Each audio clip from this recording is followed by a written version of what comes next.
എല്ലാവരുടെയും ഓണത്തിൻ്റെ ഒരുക്കങ്ങളൊക്കെ എവിടം വരെയായി?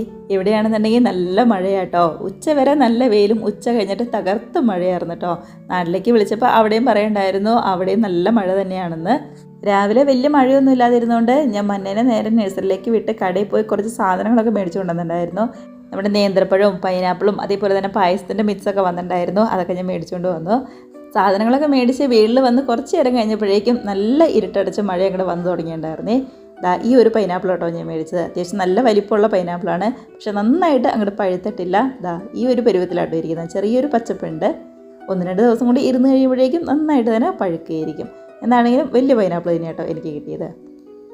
ഓണമൊക്കെ ആയതുകൊണ്ട് ഞാൻ കുറച്ച് പായസവും കൂടി ഇന്ന് തന്നെ അങ്ങോട്ട് ഉണ്ടാക്കി. നമ്മുടെ ക്യാരറ്റും അതേപോലെ തന്നെ സാബുദാനയും പാലും ഒക്കെ വെച്ചിട്ടുള്ള പായസം ഉണ്ടല്ലോ, അതാട്ടോ ഞാൻ ഉണ്ടാക്കിയത്. എല്ലാ തവണയും സേമിയ പായസം ഗോതമ്പ് പായസം ഒക്കെയാണ് ഉണ്ടാക്കാറ്. എന്താണെങ്കിലും ഇത്തവണ ഒരു വെറൈറ്റിക്ക് വേണ്ടി ഇതുപോലെ ആട്ടോ റെഡിയാക്കിയത്.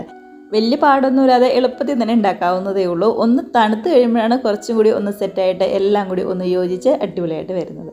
എന്താണെങ്കിലും പായസമൊക്കെ അടിപൊളിയായിരുന്നു. നല്ല മധുരം ഉണ്ടായിരുന്നേ. അതൊക്കെ കഴിഞ്ഞ് പുറത്തേക്ക് ഇറങ്ങിയപ്പോഴേക്കും വീണ്ടും മഴ നല്ല ശക്തമായിട്ട് തന്നെ പെയ്യായിരുന്നു. കണ്ടോ? എന്താണെങ്കിലും ഇങ്ങനത്തെ ഒരു മഴ ഇങ്ങോട്ടേക്ക് കിട്ടിയിട്ട് ഏതാണ്ട് ഒരാഴ്ചയായിരുന്നു. ഇത്രയും ദിവസം ഇങ്ങനെ മൂടിക്കെട്ടി ഇങ്ങനെ നിൽക്കുമായിരുന്നു. മഴ അങ്ങനെ പെയ്യയില്ല എന്ന വെയിലുമില്ല, അങ്ങനത്തെ ഒരു കാലാവസ്ഥയായിരുന്നു കേട്ടോ. ഇന്നിപ്പോൾ എന്താണെങ്കിലും അതൊക്കെ മാറി നല്ല തകർത്ത് തന്നെ മഴ പെയ്യുന്നുണ്ട്. 3 മണിയായിട്ടുണ്ട് കേട്ടോ സമയം. മിന്നു വന്നിരിക്കുന്നതാണ്. മിന്നുവിൻ്റെ ബസ്സാട്ടോ അത്. കാര്യം രാവിലെ പോയപ്പോൾ കുടയൊക്കെ കൊണ്ടുണ്ടായെങ്കിലും ചിലപ്പോൾ ആ മഴ നനഞ്ഞ ആളിങ്ങ് വരും, മഴ നനയാനുള്ള കൊതി കൊണ്ട്. എന്താണെങ്കിലും ഇന്നിപ്പോൾ നല്ല മഴ ആയതുകൊണ്ട് കുടയൊക്കെ ചൂടി വരുന്നുണ്ട്. ചില ദിവസം ചോദിച്ചാൽ പറയും എന്തിനാ വെറുതെ കുടയൊക്കെ നിവർത്തി സമയം കളയുന്നത്, ഇവിടുന്ന് ഇവിടം വരെ ഇങ്ങോട്ട് ഓടി വരാവുന്ന ദൂരമല്ലേ ഉള്ളൂ. ചെറിയ മഴയൊക്കെ ആണെന്നുണ്ടെങ്കിൽ ആളങ്ങനെ വരും.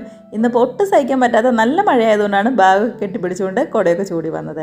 എന്തൊക്കെയാണെങ്കിലും നാളെ ഒരു ദിവസം നമ്മുടെ ഓണമായിട്ട് മഴ ഇതുപോലെ തകർത്ത് പെയ്യാതിരിക്കട്ടെ എന്ന് നമുക്ക് പ്രാർത്ഥിക്കാം. അപ്പോൾ എല്ലാവർക്കും എൻ്റെയും ഫാമിലിയുടെയും വക ഹാപ്പി ഓണം. എല്ലാവരും ഓണം നല്ല അടിപൊളിയായിട്ട് കളർഫുള്ളായിട്ട് ആഘോഷിക്കാം കേട്ടോ.